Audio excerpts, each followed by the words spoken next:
Bon retour à tous. Aujourd'hui, nous recevons pour la deuxième fois le Dr Neil McLaren, un psychiatre à la retraite qui possède une vaste expérience de publication dans le domaine de la psychiatrie critique et de l'application de la philosophie des sciences à la psychiatrie. Neil, bienvenue à nouveau. Neil, welcome back. Bonjour, comment allez-vous? Très bien. Et je suis très heureux que vous m'ayez recontacté, parce que vous avez réagi à l'une des vidéos que j'ai publiées l'autre jour, et vous vous en êtes plaint. J'ai trouvé ça très intéressant, donc je voulais vous revoir. Pouvez-vous peut-être d'abord nous parler un peu de vous?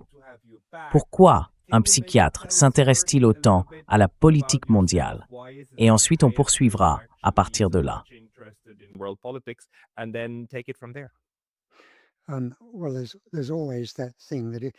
Eh bien, il y a toujours ce dicton selon lequel vous pouvez ne pas vous intéresser à la politique, mais la politique, elle, s'intéresse à vous. On ne peut tout simplement pas y échapper. Mon parcours est en psychiatrie, et une grande partie de ce travail s'est déroulée dans le nord de l'Australie, dans des régions isolées. J'ai toujours eu un intérêt pour la philosophie de la psychiatrie. Et l'un des aspects importants de ce domaine est qu'il ne dispose pas d'un modèle clair du trouble mental. Les gens sont souvent stupéfaits lorsqu'ils l'apprennent, mais c'est le cas.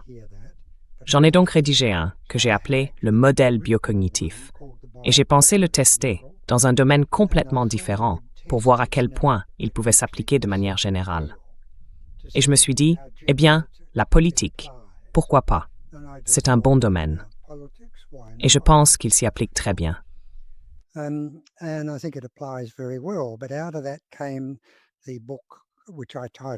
de tout cela est né le livre que j'ai intitulé « Narcissofascisme », parce qu'il traite de la psychopathologie de l'extrémisme de droite, que j'ai d'ailleurs ici sur mon bureau. C'est celui-là. Et c'est une affiche fasciste italienne des années 1930 que nous avons utilisée.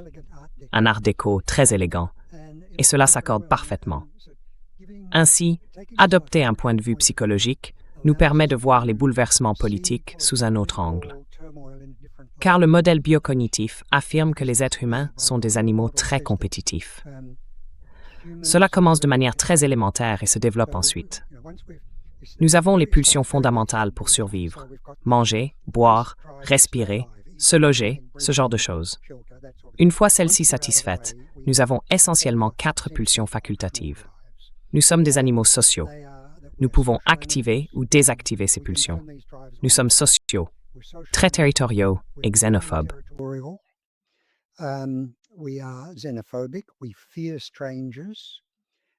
Nous craignons les étrangers et nous formons des hiérarchies de domination. Une fois que ces 4 pulsions sont en place, c'est la recette du tribalisme. Lorsqu'elles se mettent en marche, des tribus apparaissent.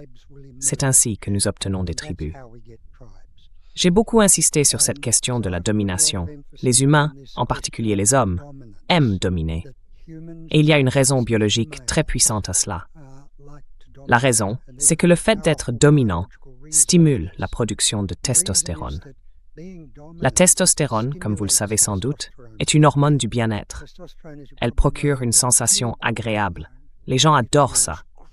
Ainsi, nous faisons toutes sortes de choses qui provoquent une montée de testostérone, et 95 à 98% d'entre elles n'ont rien à voir avec la sexualité. Tout tourne autour de la domination.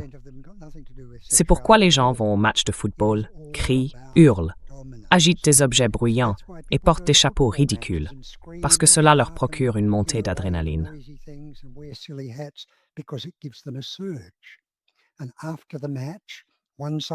Et après le match, un camp gagne et l'autre perd. Le camp qui gagne ressent une nouvelle poussée. Ce ne sont pas seulement les joueurs, c'est aussi le public. C'est pour cela qu'ils y vont. Ensuite, ils sortent faire la fête le soir même et passent un bon moment. En cours de route, ils peuvent rencontrer un partenaire sexuel s'ils ont de la chance. Mais la plupart s'en moquent. Le camp qui perd, lui, voit ses niveaux de testostérone chuter.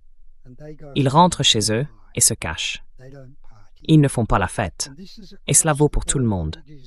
Cette économie de la testostérone est à la base de la compétitivité humaine. Peu importe le domaine de la vie humaine que l'on observe, nous sommes compétitifs. Regardez les écoles.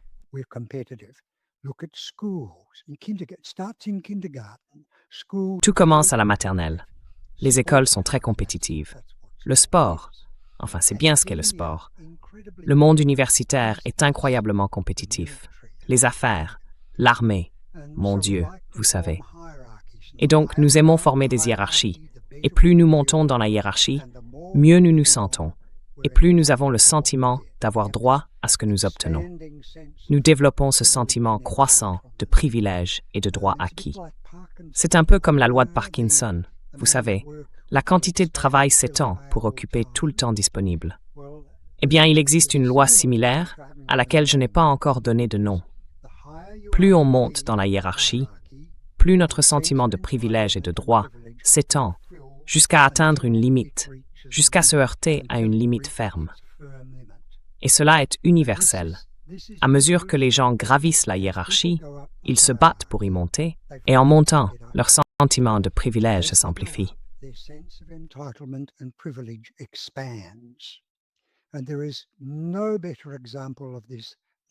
Et il n'y a pas de meilleur exemple de cela que M. Trump. Son sentiment d'impunité est désormais mondial. Il croit pouvoir faire ce qu'il veut, où il veut, à qui il veut, pour n'importe quelle raison, sans subir de conséquences. Voilà où nous en sommes arrivés. Et il n'est pas le seul, il y en a beaucoup d'autres. Tous les politiciens sont pareils. C'est donc extrêmement important, et cela nous éclaire sur ce qui se passe dans le monde. Si l'on regarde les relations internationales, et je préférerais vraiment ne pas avoir à le faire, encore une fois, ils nous observent. Nous essayons de comprendre ce qui se passe entre les nations.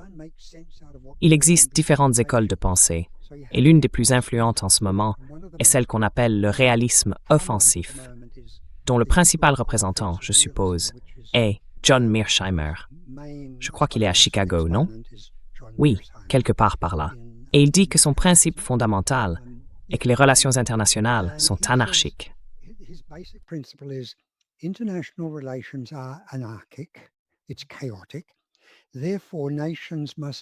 C'est chaotique.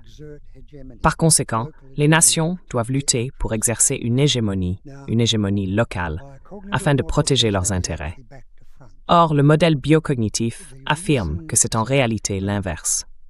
Selon ce modèle, les relations internationales sont anarchiques et chaotiques parce que les nations cherchent à dominer.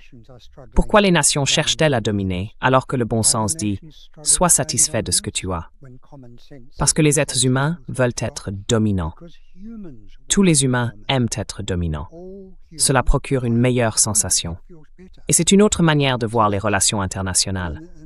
C'est la lutte constante pour la domination qui crée l'anarchie. Par conséquent, si nous parvenons à contenir cette bagarre, cette lutte constante, presque universelle pour la domination, à la maîtriser d'une manière ou d'une autre, nous pourrons peut-être vivre de façon raisonnablement pacifique.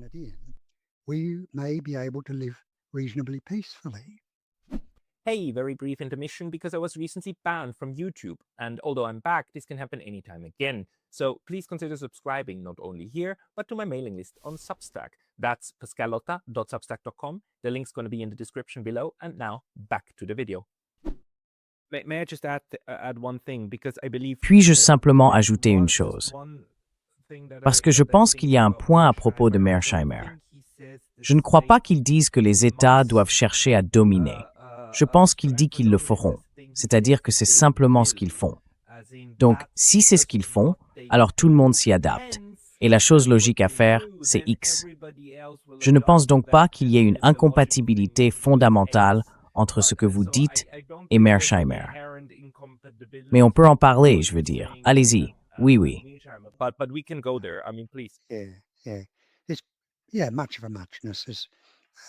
Oui, c'est du pareil au même.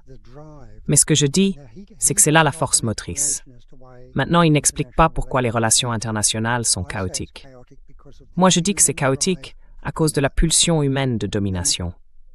Et on pourrait dire, eh bien d'accord, laissons quelqu'un dominer et nous vivrons en paix.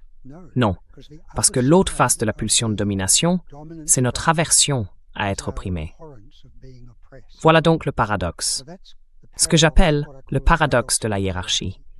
Nous avons deux pulsions inscrites en nous. L'une est la pulsion de dominer, et l'autre est la pulsion d'éviter d'être opprimé et soumis.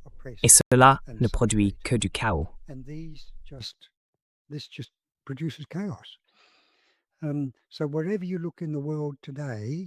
Alors, où que vous regardiez dans le monde aujourd'hui, vous ne le faites pas du point de vue de savoir quel pays a raison, quel pays a l'histoire de son côté, quel pays a Dieu de son côté, ou, je ne sais pas, le rock'n'roll de son côté, ou quoi que ce soit de ce genre. Vous regardez quel groupe de personnes essaie d'en dominer un autre. Et c'est toujours clair. C'est ce qui se passe tout le temps.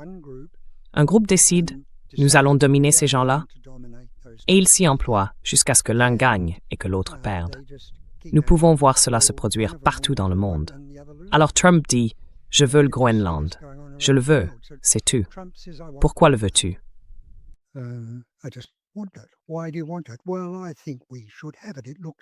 Eh bien, je pense que nous devrions l'avoir. C'est plus joli. Je ne veux pas de ce ridicule drapeau européen. Cela fait partie de l'hémisphère occidental. Il devrait y avoir un drapeau américain dessus. C'est la seule chose. Il n'y a rien d'autre.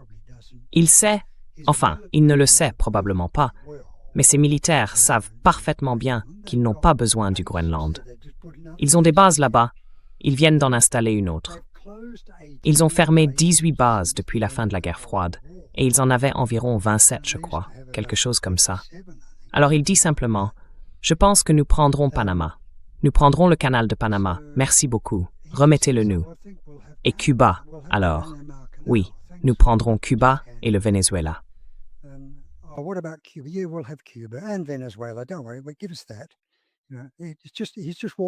Ne t'inquiète pas. Donne-nous ça. Il se promène simplement avec un sac à surprise en disant « Je veux ça, je veux ça, je veux ça ». Et les gens de l'autre côté ne disent pas non. Non, tu ne peux pas. Tu ne peux pas faire ça parce que nous n'aimons pas ça et nous te combattrons. Et c'est ce qui se passe tout le temps. En ce moment, nous avons le chaos en Ukraine et nous avons le chaos au Moyen-Orient. Dans chaque cas, c'est un groupe qui dit « Nous allons vous forcer à faire ce que nous vous disons » et l'autre groupe qui répond « Non, non, merci. Nous ne le ferons pas. Nous vous combattrons jusqu'à la mort, parce qu'être vivant et opprimé n'en vaut pas la peine. Cela ne vaut pas la peine de vivre. Donc, désolé. »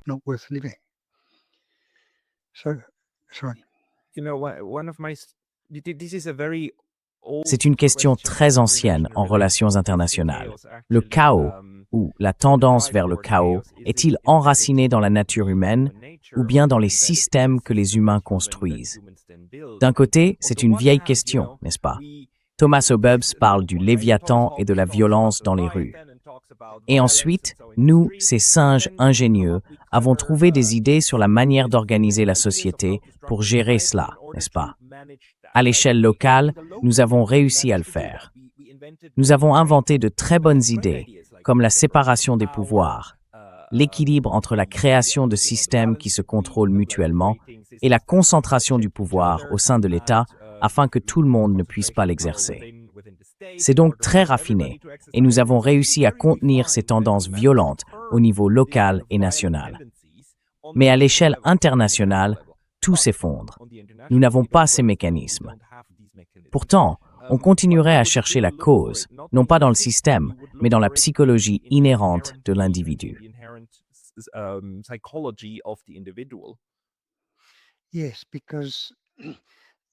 Oui, parce que nous avons grandi. Maintenant, nous avons des nations. Nous sommes passés des familles aux tribus, puis à de petites nations, et maintenant à de grandes nations et à des alliances. Et les gens veulent simplement penser « Personne ne peut me dire ce que je dois faire ». En particulier, il y a une nation sur Terre qui dit « C'est nous qui commandons. Vous faites ce que nous disons parce que nous sommes parfaits. » Et le reste du monde répond « Non, merci. » Voilà tout. Et ils ont raison de dire que 3% de la population mondiale ne peuvent pas dire aux 87% restants ce qu'ils doivent faire. Mais cela fait désormais partie de la psyché américaine. Nous sommes les premiers. Nous sommes les plus puissants, les plus parfaits, les plus démocratiques.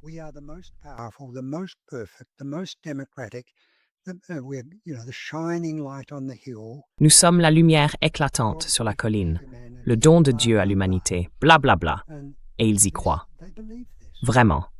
Maintenant, si vous venez ici, je ne peux pas vous montrer par la fenêtre, mais je pense qu'on a un endroit plutôt bien.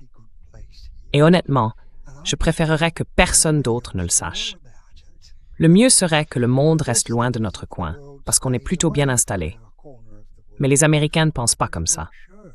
Ils croient qu'ils peuvent aller n'importe où, n'importe quand, faire ce qu'ils veulent, et que tout le monde doit s'incliner, se courber, toucher son front et dire oui, maître. C'est ancré en eux.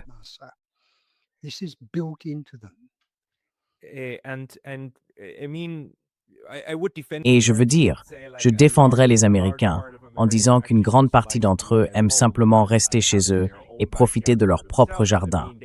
Je veux dire, ils le disent eux-mêmes. La base MAGA, ce sont justement ceux qui disent « Nous ne voulons tout simplement pas de tous ces points embêtants, n'est-ce pas ?» Mais alors, pourquoi cette psychologie ou cette psychopathie de certains de ces dirigeants en vient-elle à produire exactement ce qu'une grande partie de la population ne voudrait pas? Je veux dire, c'est pareil en Europe, non?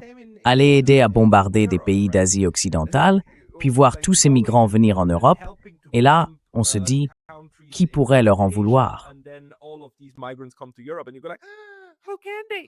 Eh bien, si tu bombardes leur maison, ils vont probablement partir, non? Mais peux-tu make sure? Je pense qu'il y a énormément de facteurs et qu'il faudrait mener une enquête sociologique très approfondie aux États-Unis. Mais le premier point, c'est que l'Américain moyen, ils sont 330 millions. La grande majorité ne sait rien du reste du monde. Et ils s'en moquent. Ils pensent « Nous avons un pays formidable, c'est fantastique, nous avons le meilleur système d'éducation et de santé du monde, blablabla. » Ils ne savent rien. Et ils sont tout à fait heureux comme ça. Donc beaucoup d'entre eux, un nombre énorme, sont complètement dupés par la propagande.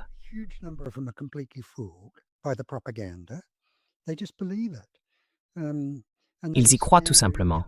Chaque matin, ils se tiennent là et font leur serment d'allégeance, ou peu importe ce que c'est. Les Australiens mourraient de honte si nous devions faire ça. Quand on va aux États-Unis, on voit des drapeaux partout. C'est quoi tous ces drapeaux idiots? C'est ridicule. Pourquoi vouloir un drapeau? C'est ancré en eux, et voilà tout. Glenn Greenwald a dit que nous recevons ça dès la naissance, qu'on est les meilleurs, les plus grands, que le reste du monde nous doit tout, blablabla. Nous n'avons rien de tout ça, et nous sommes très à l'aise ainsi. Mais bon, il y a ce facteur-là.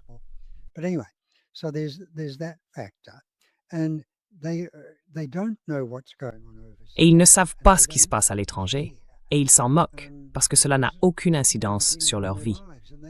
Ils ne se soucient vraiment pas de ce que fait le gouvernement à l'étranger, tant que cela ne les affecte pas. Eh bien, bien sûr, maintenant cela les affecte, et il va y avoir beaucoup de problèmes. Monsieur Trump le découvrira. Je pense donc que ce facteur entre en jeu. Les Britanniques avaient la même attitude, et les Français. Enfin, tous les Européens avaient cette attitude. Nous pouvons faire ce que nous voulons, parce que nous sommes tellement supérieurs, tellement formidables. Et vous savez, vous les indigènes, vous les types des colonies, toute votre camelote coloniale, vous n'avez qu'à faire ce qu'on vous dit.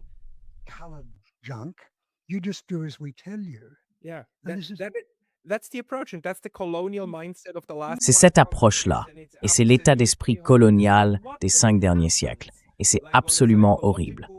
Mais que se passe-t-il alors, sur le plan psychologique, quand cela se heurte à un mur de briques, et que peut-être maintenant ce mur est là? On peut voir que cela n'a pas fonctionné avec l'Ukraine et la Russie, et cela semble échouer avec l'Iran. Et que se passe-t-il ensuite? Je veux dire, parce que c'est la première fois en 500 ans que ces colonisateurs, génocidaires et exterminateurs européens blancs ne sont plus capables de faire cela. Que se passe-t-il alors?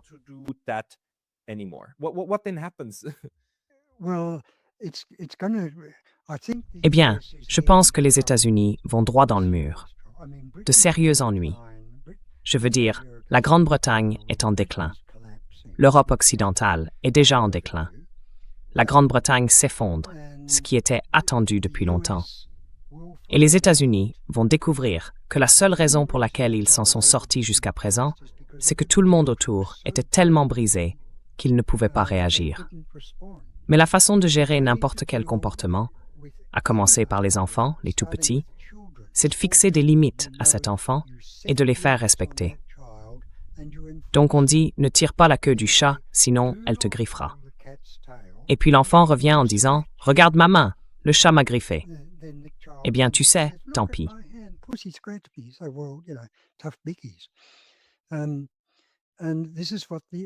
Et c'est ce dont les Américains se sont tirés à bon compte. Enfin, pas seulement les Américains. Les Européens de l'Ouest s'en sont tirés de la même manière, comme vous le dites, depuis des centaines et des centaines d'années. L'autre chose, c'est que la plupart des Européens ignorent à quel point leur histoire est terrible. Ils n'ont aucune idée de ce que la Belgique a fait pendant l'époque du Congo. Aucune idée. Très peu d'Européens de l'Ouest ont même entendu parler de la famine du Bengale de 1943, par exemple, qui a été provoquée par les Britanniques et a causé 3,5 millions de morts. Personne ne le sait. Et il y a des centaines, des milliers d'exemples de ce genre. Alors maintenant, en particulier avec la Russie, enfin l'URSS à l'époque, mais aujourd'hui la Russie, la Chine et d'autres nations, ils se sont relevés.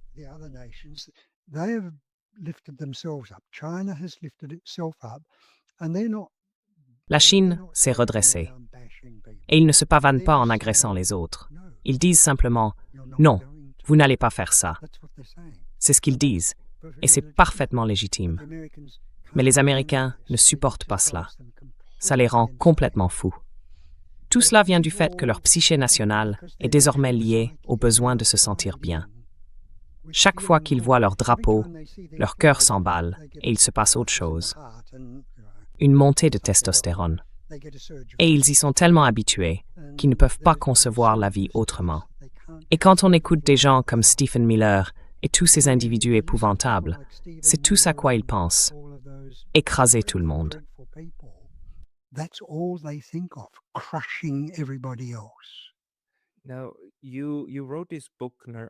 Vous avez écrit ce livre sur le narcissophathisme. En quoi cet aspect narcissique et vous savez, cette impulsion ultime à dominer et à en tirer une montée de testostérone, conduit-il ensuite à des structures sociales entières qui construisent de tels systèmes?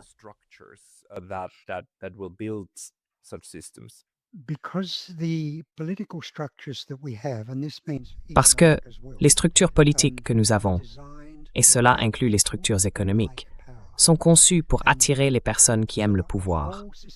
Tout le système politique, le monde des affaires, le milieu universitaire, tout est pareil.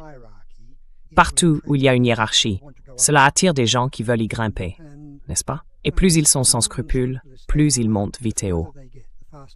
Donc ce que nous avons, c'est une culture politique qui attire les narcissiques et les personnes avides de pouvoir et sans scrupules.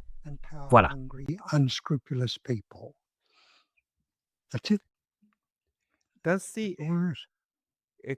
C'est bien là la question. Il me semble que le système lui-même est intrinsèquement dangereux pour ces narcissiques, non? Parce que si tu échoues et qu'un autre de ces individus te renverse, tu perds.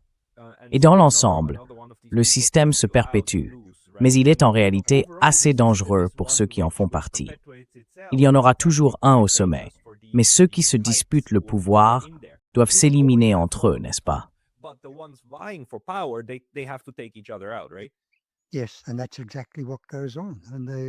Oui, et c'est exactement ce qui se passe.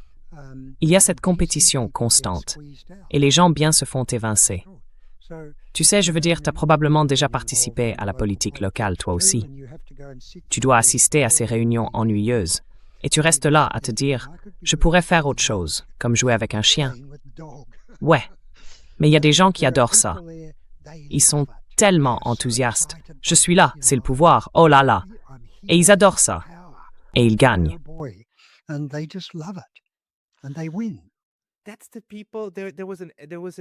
C'est ça le truc. Il y avait une série à ce sujet appelée Parks and Recreation. Ces gens siègent dans de tout petits comités pour décider de la couleur des bancs à installer dans le parc.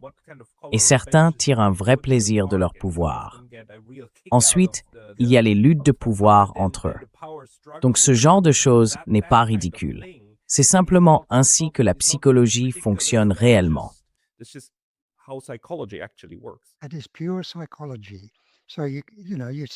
C'est de la pure psychologie. Donc vous savez, si vous voulez vraiment voir la lutte pour la domination dans ce qu'elle a de plus cru et de plus féroce, il faut aller dans les clubs sportifs locaux, comme les clubs de bowling. Je veux dire, je ne sais pas si vous avez des jeux de boules sur gazon en Allemagne. Ils étaient célèbres pour ça. Vous aviez un groupe qui voulait, comme vous dites, peindre les bancs du parc en vert, et un autre qui les voulait bleus. Et ils se sautaient à la gorge. C'était bien connu. Ainsi, tout le processus politique est un apprentissage consistant à éliminer les gens décents et à ne laisser que les déchets. Et comme on le voit dans le processus politique partout dans le monde aujourd'hui, nous avons les pires individus. Cela s'appelle la kakistocratie. Je pense que vous avez déjà entendu ce mot. Et c'est exactement ce qui se passe. L'écume remonte à la surface. Désolé, mais c'est...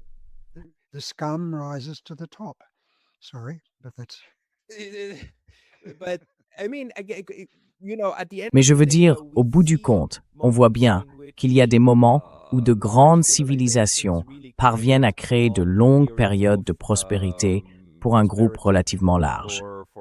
Donc y a-t-il, selon vous, des exemples où des civilisations ont réussi à mettre en place des mécanismes pour freiner ces instincts? Parce que, si je vous comprends bien, vous dites que c'est universel pour les 8 milliards de personnes sur cette planète. Ce ne sont pas seulement les Américains. Les Chinois ont ces instincts, les Russes, les Indiens aussi. Donc c'est universel, n'est-ce pas? Alors pourquoi certains sont-ils plus violents que d'autres?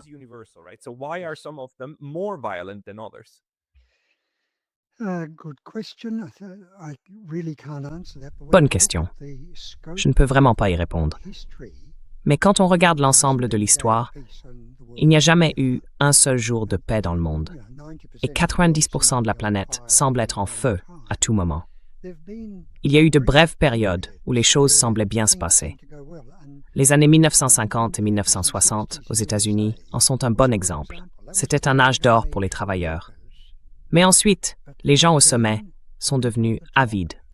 Vous connaissez sans doute le mémo Powell de 1970, je pense. Quand ils ont décidé « Nous n'aimons pas la tournure des choses. Nous pensons qu'il y en a trop. Enfin, nous pensons que nous devrions en avoir davantage. Cette hiérarchie est trop plate pour nous. »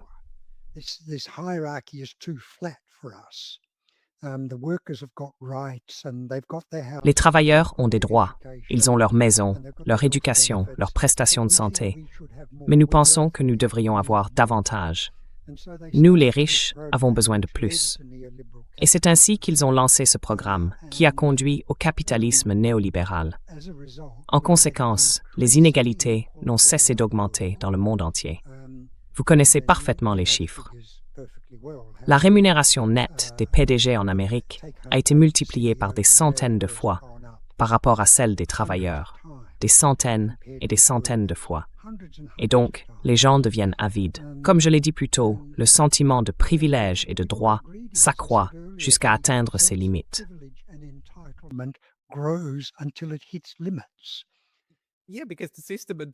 Oui, parce que le système et la façon dont on le conçoit aussi, je veux dire, les PDG ne comparent pas leur salaire avec ceux des employés.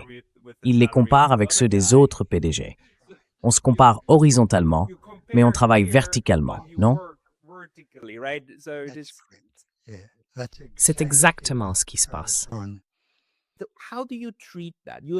Comment traitez-vous cela?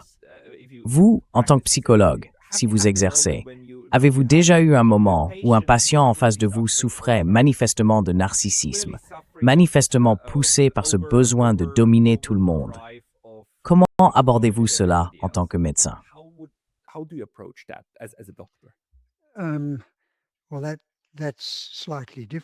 Eh bien, c'est un peu différent, parce qu'ils viennent pour une raison.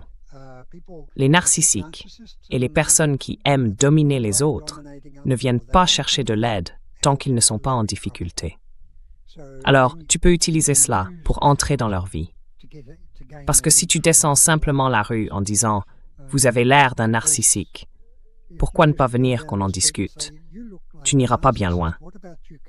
Installe ton cabinet, tu sais, avec une pancarte disant « Les narcissiques sont les bienvenus » et ils passeront tout droit. Ils ne pensent pas qu'il y ait quoi que ce soit de mal.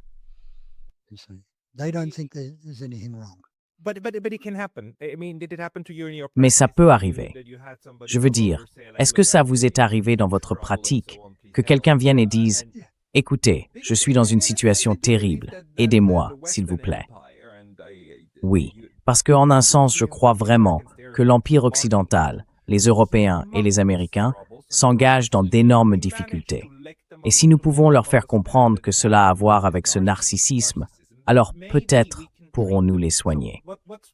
Alors, quelle serait la prochaine étape si, disons demain, Dame Europe et Oncle Sam s'asseyaient dans votre cabinet? Comment procéderiez-vous? Eh bien, la première chose serait de leur dire d'arrêter de rejeter la faute sur les autres. Ils attribuent automatiquement la responsabilité à l'extérieur d'eux-mêmes.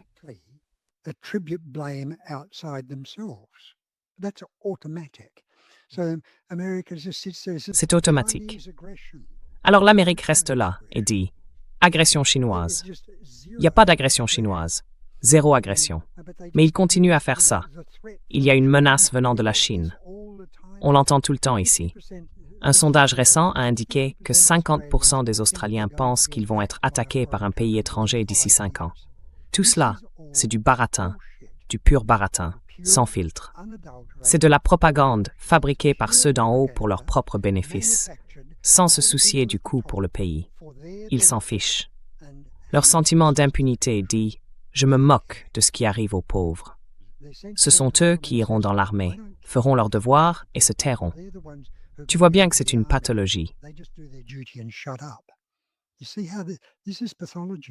Ils vont généralement riposter, n'est-ce pas? Les narcissiques diront « Non, non, non, en fait, je comprends que je ne suis pas parfait, mais l'autre est bien pire. » C'est ça. Comment percer cette défense?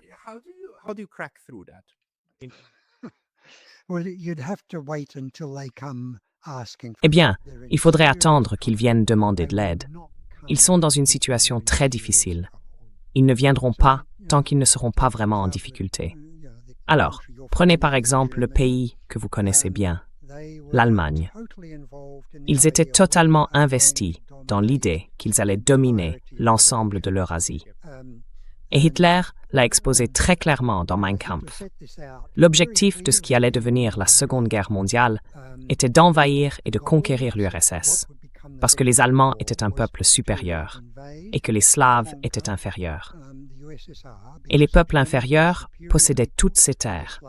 Ils n'allaient rien en faire. Ils ne deviendraient jamais rien. Et les Allemands n'avaient pas assez de terres. Donc ils y avaient droit, selon la loi de la nature. Et il le dit vraiment. Je ne peux pas le dire en allemand, mais il le dit.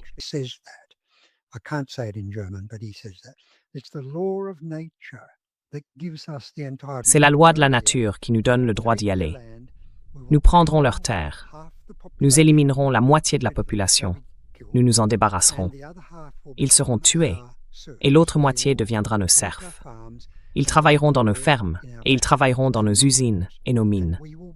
Et nous deviendrons une grande nation, et nous aurons un Reich de 1000 ans. Tout cela est prévu. Je regardais simplement cela. Tout y est. Voici la version anglaise, l'original de 1939. C'est un fac-similé. Le chapitre 14, volume 2, dit que la politique de l'Allemagne en Europe de l'Est sera « Nous prendrons possession de cette terre et nous construirons un glorieux empire ethnique qui durera 1000 ans. Et si nous ne le faisons pas, nous nous effondrerons à jamais et le monde entrera dans un âge sombre. » Il dit tout. Tout est exposé.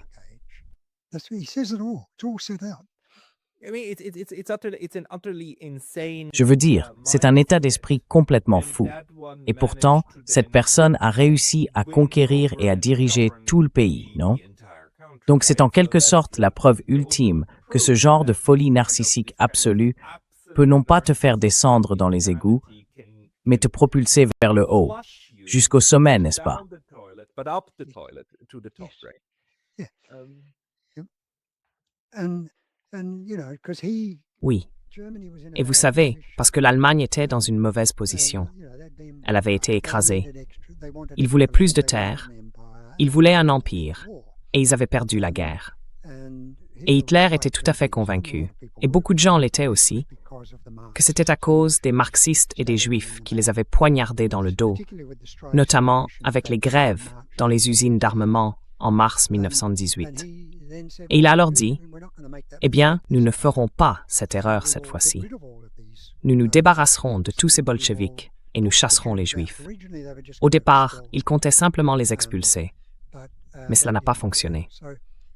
Alors il s'est adressé au peuple et il a fait appel à leur besoin de se sentir à nouveau fiers. Et il a dit, « Faites cela et vous serez bons, vous serez puissants. » Et cela leur a donné l'élan, la montée d'énergie qu'ils recherchaient.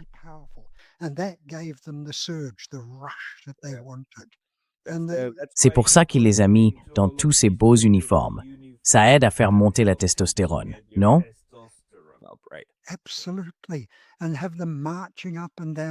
Absolument. Et qu'ils défilent en haut et en bas, les fanfares battant la mesure, les parades aux flambeaux et tout le reste. Ce sentiment de puissance était magique. Ce sentiment de puissance des rassemblements de Nuremberg. Ils restaient exaltés pendant des semaines après cela. Vous savez, 150 000 hommes et femmes, complètement grisés par la soif de pouvoir. Et il n'a fait que s'y adresser.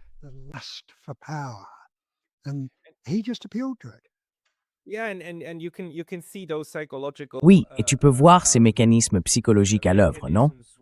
Les grands rassemblements qu'Hitler organisait, les gens étaient en extase. Et tu peux le voir avec Donald Trump. Tu peux le voir avec les démocrates, non? Chaque fois qu'ils font ces grands, enfin ils les appellent littéralement des rassemblements, non? Oui, tu rassembles et tu excites les gens. Et ensuite, ça te propulse dans une position de domination sur eux, ce qui est assez ironique. Parce que les gens qui se laissent emporter acceptent en quelque sorte qu'ils vont être dominés, non?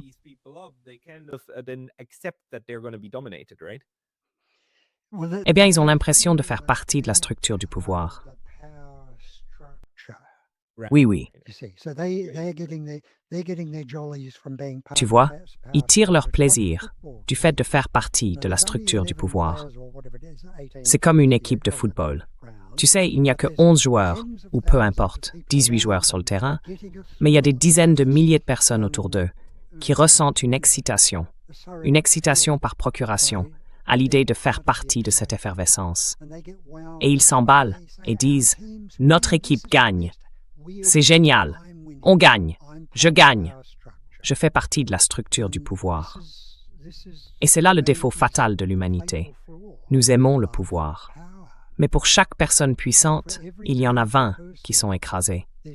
Et à la longue, elles en ont assez. Elles se révoltent et renversent celui qui essaye de les dominer. Je veux dire, regarde ce qui s'est passé. La révolution russe de 1917, la révolution chinoise, la révolution française, même la révolution américaine visait à se débarrasser de ceux qui les opprimaient.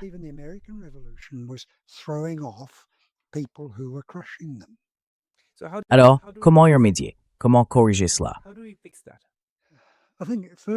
Je pense que la première chose, c'est que les gens doivent savoir ce qui se passe et arrêter de tomber dans le piège de la propagande. Vous savez, c'est pas... La connaissance peut-elle y faire quelque chose? Et le fait de comprendre la montée de testostérone pendant les matchs de football peut-il aider les gens à éviter de rechercher cette même montée lors des matchs de football?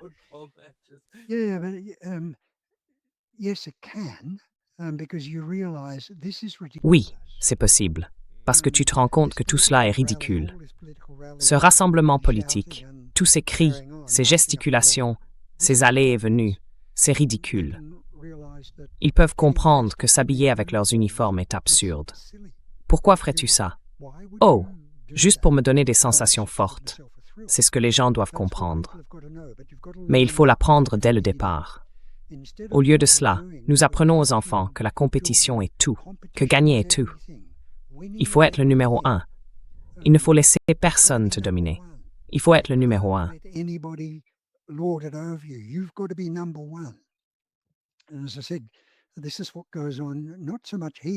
Et comme je l'ai dit, c'est ce qui se passe. Pas tellement ici. Nous ne le voyons pas autant. Mais lorsque l'on associe ce sentiment de supériorité, cette idée que nous valons mieux que tous les autres, alors les vrais problèmes commencent. On le voit au Moyen-Orient. Un pays qui dit « Nous avons droit à votre terre, du Nil à l'Euphrate. Nous y avons droit. » Et c'est la hiérarchie de domination ultime, parce que Dieu a dit que nous pouvions l'avoir, n'est-ce pas? C'est le summum.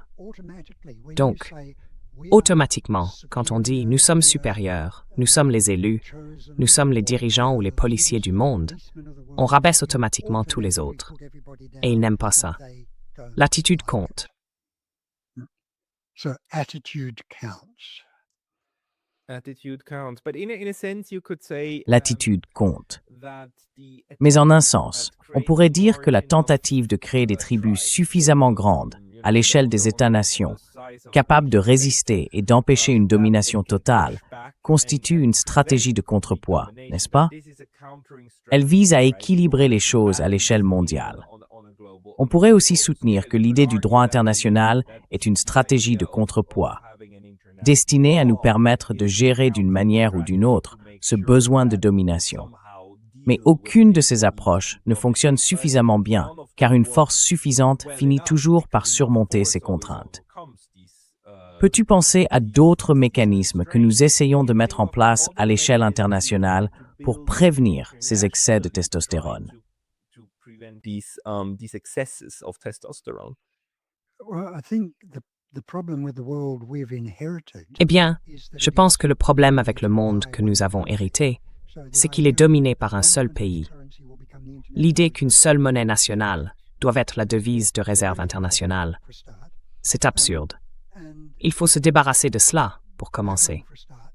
Mais l'idée que tout le monde doive se conformer et obéir, cela aussi doit disparaître.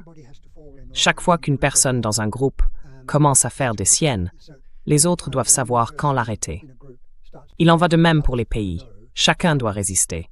Ainsi, l'Espagne a dit aux États-Unis, « Non, vous ne pouvez pas utiliser notre pays pour votre guerre. » Au début, Trump était furieux, mais il a fini par l'oublier, parce qu'ils ont dit non.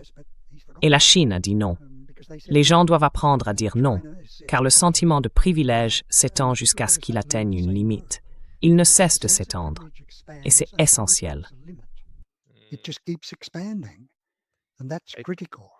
I just had this discussion an hour ago. Je viens d'avoir cette discussion il y a 1 heure, tu sais, avec un collègue géorgien. Il m'a dit un jour, « Tu sais, Pascal, le principal problème entre la Géorgie et les États-Unis, c'est que les États-Unis n'acceptent pas oui comme réponse. Ce n'est jamais suffisant. Il faut toujours faire l'étape suivante. Et si tu arrêtes de le faire, tu n'es plus un bon garçon. Ce ne sera plus la carotte, ce sera le bâton. » C'est donc ce genre de sentiment d'avoir toujours droit à plus qui conduit sans cesse à « jamais assez, jamais assez ». It's never enough. But I think, Ce n'est jamais suffisant. and, you know, Mais je pense que beaucoup de gens dans le monde disaient, avant l'élection de Trump, « Oh non, pas Trump. » Et moi je disais, eh bien, vous savez, ce ne sera pas entièrement mauvais.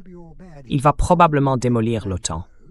Il va probablement démolir cette alliance AUKUS, ces sous-marins nucléaires pour l'Australie, que j'aimerais vraiment le voir détruire. C'est la pire chose que nous ayons faite depuis 80 ans. Et vous savez, avec un peu de chance, il va démolir la plupart des choses.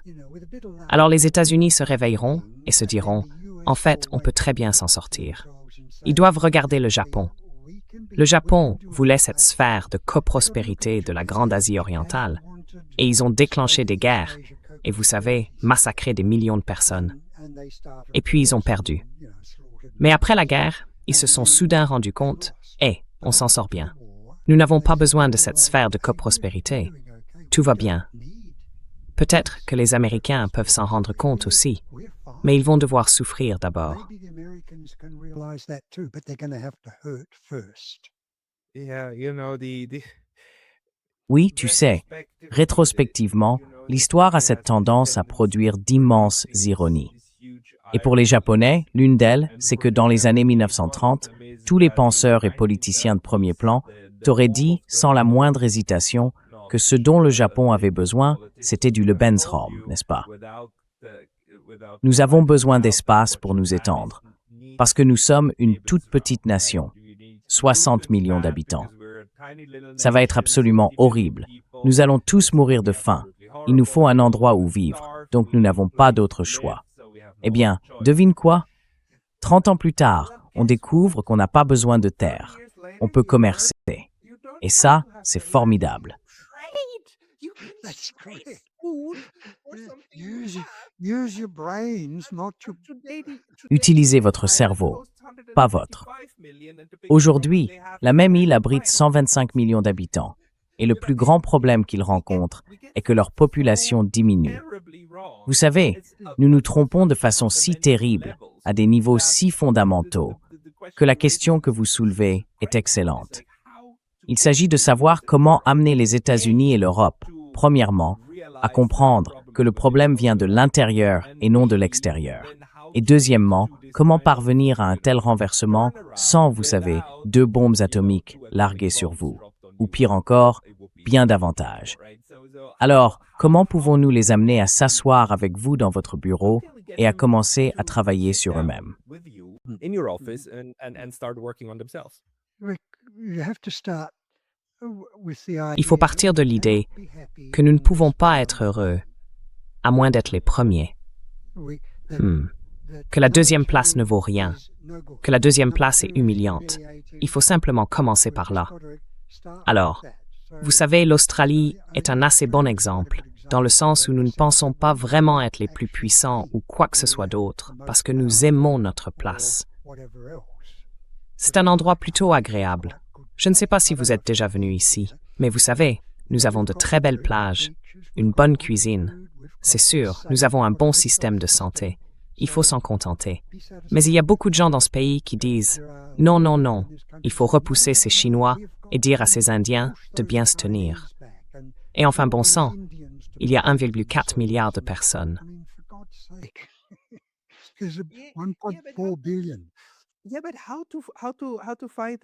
Oui, mais comment lutter contre ça?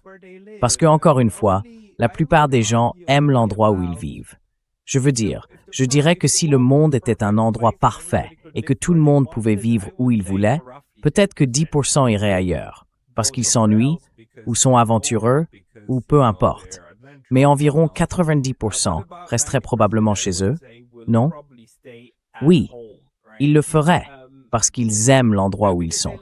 Ce qu'il a décrit à propos de l'Australie, c'est comme je décrirais la Suisse, juste sans les plages. Mais tu sais, c'est agréable. Et je suis assez sûr que la plupart des Iraniens décriraient l'Iran de cette façon, et les Américains décriraient l'Amérique de cette façon. Alors la question c'est, comment se débarrasser de cette tendance constante? Tu as dit oui, la reconnaissance que c'est suffisant. Je veux dire, ce n'est pas seulement suffisant, c'est bien comme c'est. Nous n'avons pas besoin d'être les premiers.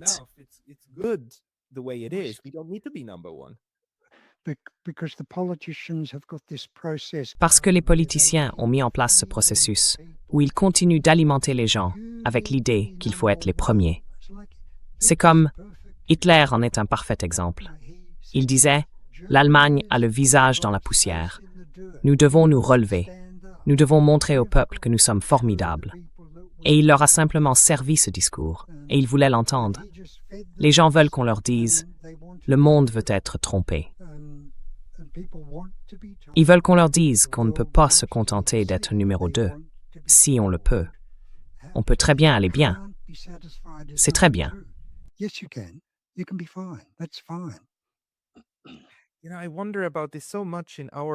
Tu sais, je me pose souvent la question, surtout dans nos sociétés très occidentales.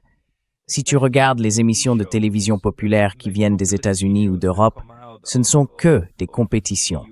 C'est toujours à propos de qui est le meilleur chanteur, le meilleur danseur, la meilleure drag queen, le meilleur peu importe.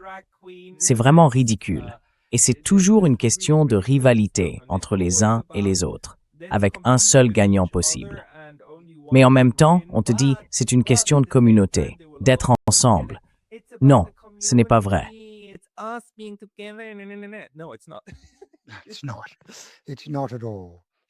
Ce n'est pas vrai. Pas du tout.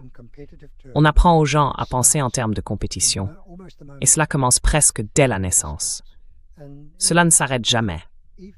Et si une personne croit qu'elle est supérieure, son sentiment de droit et de privilège devient immense. Cela va entrer en conflit avec le privilège des autres, et il y aura des frictions. On nous dit cela depuis la naissance, que nous y avons droit, que nous sommes les meilleurs. Non, ce n'est pas vrai. Tu es moyen. Nous sommes tous moyens.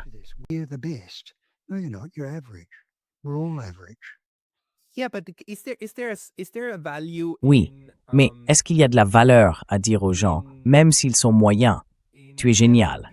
Tu n'es pas le meilleur, mais tu es génial. Alors, travaillons à être aussi bons que possible, sans chercher à être meilleurs que les autres. C'est un peu comme, tu sais, tu n'as pas besoin de viser ça, tu as juste besoin de viser à être bon. Est-ce que ça a de la valeur? Parce que si on leur dit qu'ils sont moyens, enfin personne ne veut être moyen, non?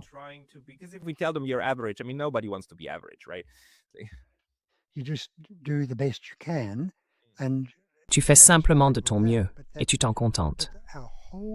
Mais toute notre société est construite autour de cette idée, selon laquelle il faut être le numéro 1 et que rien d'autre n'est acceptable.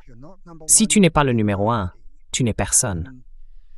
Il y a beaucoup de choses qui pourraient être faites, mais tout le système socio-économique est conçu pour canaliser le pouvoir dans une hiérarchie très abrupte et pour canaliser l'argent.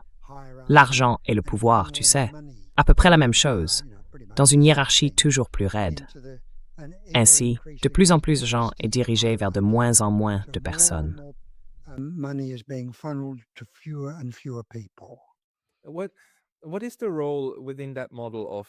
Quel est le rôle des pères dans ce modèle?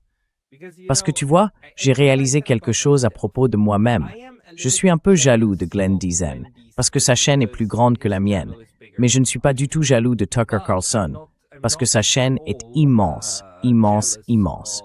Je veux dire, je ne peux même pas comparer, n'est-ce pas? Alors, d'où cela vient-il? Je suis content. Je suis content que Glenn fasse un travail aussi fantastique, mais je le ressens en moi. C'est comme, y a-t-il quelque chose dans la hiérarchie, la façon dont nous nous comparons et essayons ensuite de rivaliser à l'intérieur de ces hiérarchies?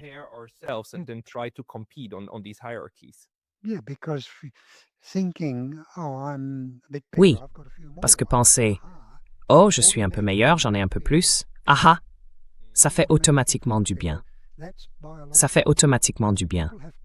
C'est biologique. Les gens doivent le savoir et arrêter de penser que notre religion est meilleure que la vôtre, par exemple. Il faut simplement se détacher de cette idée qu'il existe une hiérarchie entre les êtres humains. Non, il n'y en a pas. Nous sommes tous égaux. Et tu fais de ton mieux. Tu fais du mieux que tu peux. Par exemple, je ne suis pas chanteur. Et c'est une chose que j'ai toujours voulu, savoir chanter. Mais je n'ai pas pu. Alors je fais autre chose. Peu importe quoi.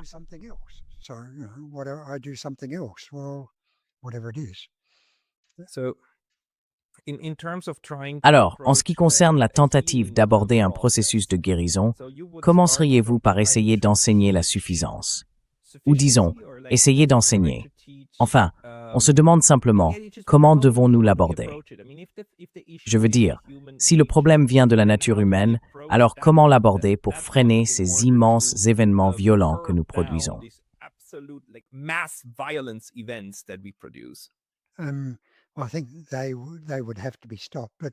Je pense qu'il faudrait les arrêter. Mais l'important, c'est que le processus politique, comme je le dis, favorise les mauvaises personnes. Et il existe différentes façons de contourner cela. Donc, au lieu d'avoir des élections où les gens sortent et commencent à répandre des mensonges en disant « Vous devez voter pour moi parce que »,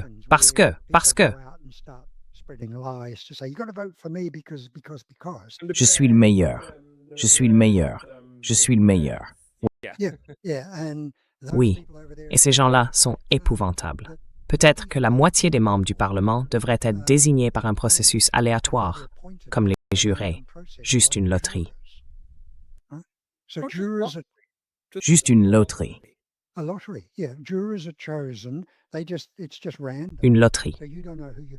Oui, les jurés sont choisis, c'est complètement aléatoire. Donc on ne sait pas sur qui on va tomber, mais en réalité, cela donne un processus plutôt efficace. Ainsi, la moitié des membres du Parlement, par exemple, pourraient simplement être tirés au sort et ils devraient servir pendant 6 mois. Quelque chose comme ça. Cela modérerait beaucoup de choses. Mais l'ensemble du processus politique fait appel aux pires instincts humains. Et cela devrait être plus largement reconnu. Il n'existe pas de ma religion est meilleure que la tienne ou quoi que ce soit du genre. Nous devons nous détacher de l'idée que notre système politique est parfait et que tout le reste est inférieur. Non, ce n'est pas le cas.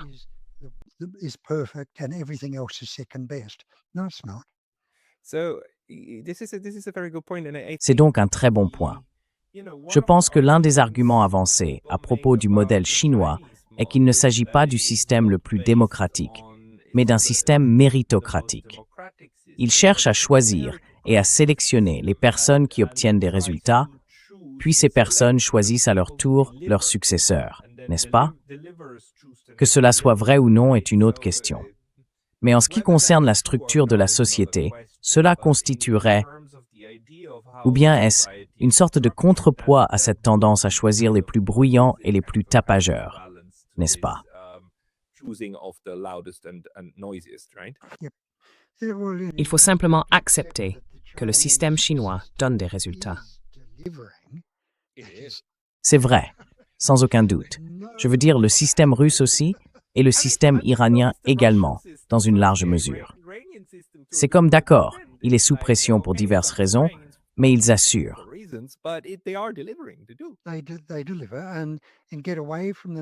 Ils le font. Ils assurent. Et ils se sont éloignés de l'idée qu'ils doivent faire ce que nous disons. Le système américain est terrible. J'y suis allé, j'ai vu leurs hôpitaux, j'ai été dans leurs hôpitaux, et ils sont vraiment affreux. Et pourtant, ils disent simplement, « Eh bien, c'est comme ça. » Mais nous sommes le pays des braves et le pays des libres, donc c'est mieux que ça. Nous supportons cela tant que nous pouvons nous promener en pensant que nous sommes les plus forts et les plus durs. Alors, la propagande, et des gens comme Murdoch qui remplissent le monde d'ordures, cela doit cesser. Tout cela doit cesser.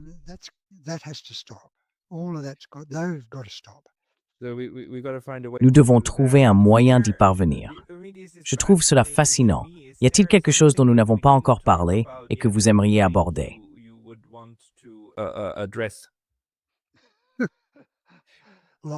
Oui, énormément. Je pense que vous savez, les troubles au Moyen-Orient, c'est tellement évident. Un petit groupe dit « Nous voulons 2 millions de milles carrés, de kilomètres carrés, actuellement occupés par environ 100 millions de personnes. Et elles peuvent toutes partir. Et nous prendrons cela parce que Dieu l'a dit. Cela va forcément causer des problèmes. Et le monde doit dire non. Le monde entier doit dire non. Le projet sioniste ne fait que causer des ennuis. Il faut le freiner et l'arrêter. Et ils le savent très bien. Les sionistes le savent parfaitement. C'est pourquoi, si vous dites quoi que ce soit contre eux, ils vous attaquent. Ils ne disent jamais pourquoi il faudrait soutenir Israël. Tout ce qu'ils disent, c'est que si vous ne le faites pas, vous êtes antisémite. Vous êtes coupable d'un crime. Et cela, c'est juste une attaque ad hominem. Ce n'est pas un argument. C'est comme une incantation. Abracadabra, vous êtes antisémite. Cela vous réduit au silence. Voilà. Donc le monde doit dire, Israël, ça suffit. Arrêtez. Plus jamais.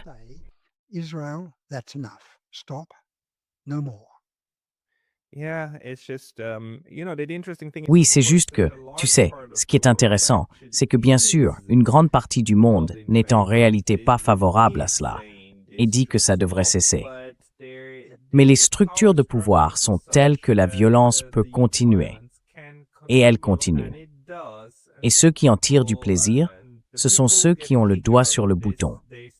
On peut d'ailleurs le voir dans la société israélienne, comment ils glorifient même cette violence et ce massacre de masse des Palestiniens, parce que cela donne un frisson à leur groupe. C'est comme un match de football à l'échelle d'un génocide. Just a football match on genocidal scale. It's correct. They're just kicking heads. They're not kicking. C'est exact. They're kicking Ils ne font que donner des coups. dead babies. Ils ne tapent pas dans des ballons de football. 90% Ils donnent des coups de pied dans des têtes, dans des bébés morts. They don't want to be involved. Et 90% des Américains, ou quelque chose comme ça, ne veulent pas être impliqués. Ils s'en moquent. Ce n'est qu'une petite proportion d'entre eux, ou peut-être 80% ne veulent pas être impliqués, je ne suis pas tout à fait sûr, mais ils ne veulent pas l'être. Ils disent simplement, vous savez, il faut qu'on s'occupe de nous-mêmes. Pourquoi envoyons-nous 200 milliards de dollars là-bas, alors que nous devrions les dépenser pour nos hôpitaux et nos écoles? Et ils ont raison.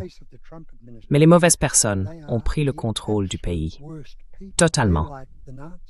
Dans le cas de l'administration Trump, ce sont les pires personnes possibles. Ils sont comme les nazis. Oui. En fait, vous savez, c'est la même chose en Israël. Le programme du Grand Israël est, en termes politiques, exactement le même que celui d'Hitler pour l'Union soviétique. Envahir, conquérir, éliminer la moitié de la population, utiliser le reste comme serf pour bâtir un empire éternel. C'est exactement le même programme. Et personne ne le sait. And nobody knows this. Beaucoup de gens le ressentent. Intuitivement, ils le ressentent. Mais nous avons du mal à le formuler avec des mots. Alors merci beaucoup d'avoir trouvé les bons mots et les bons modèles mentaux pour mettre cela en perspective. Il est très important que nous établissions ce lien. Bien. Neil, nous devons poursuivre cette discussion et à un moment donné, nous devons trouver un moyen de traiter ce problème. Espérons que nous n'aurons pas besoin de droguer 8 milliards de personnes pour y parvenir. Tu sais, il y a un roman, ou plutôt une nouvelle, de Stephen King sur la réalisation de la paix mondiale. Et elle se termine avec des gens qui empoisonnent les puits, puis tout le monde devient léthargique. Cela permet d'atteindre la paix mondiale parce que cela supprime l'agressivité. Mais ensuite, les gens commencent à mourir parce que plus personne ne produit rien. Exactly. So it is not a matter of putting drugs Exactement. into supply, which Donc, il ne s'agit pas de mettre des drogues dans l'approvisionnement en eau. C'est une vieille idée. Il s'agit de commencer à changer le récit et de le reprendre des mains de la clique avide de pouvoir et de dire aux gens, par exemple, et prenons Israël, car c'est un bon exemple, qu'il contrôle totalement le récit. Et il suffit de dire non. Ce n'est pas antisémite de dire que Gaza a été détruite dans une frénésie génocidaire. Ce n'est pas antisémite, c'est tout. Et nous n'allons plus tomber dans ces absurdités. Nous en avons assez. nonsense anymore. We've had enough. Oui, oui, oui. Apprendre et répéter. Apprendre et répéter ce que nous avons appris, pas les mauvaises choses. Neil McLaren, pour les personnes qui veulent découvrir votre travail, elles devraient chercher vos livres. Ils sont disponibles sur Amazon. Il leur suffit de taper votre nom sur Google. J'essaierai d'en mettre quelques-uns dans la description ci-dessous. Y a-t-il un autre endroit où les gens peuvent vous suivre? Yeah, I've got a Substack file, so it's just Noel McLaren. Oui, j'ai un Substack. C'est simplement Neil McLaren sur Substack, je crois. Et j'ai deux sections, la section psychiatrie critique et la section narcissophacisme. Oui, c'est tout. Yeah, that's it. C'est un très bon endroit pour te retrouver. Tout le monde. Allez découvrir ses livres et sa page Substack. Neil McLaren, merci pour ton temps aujourd'hui. Avec plaisir.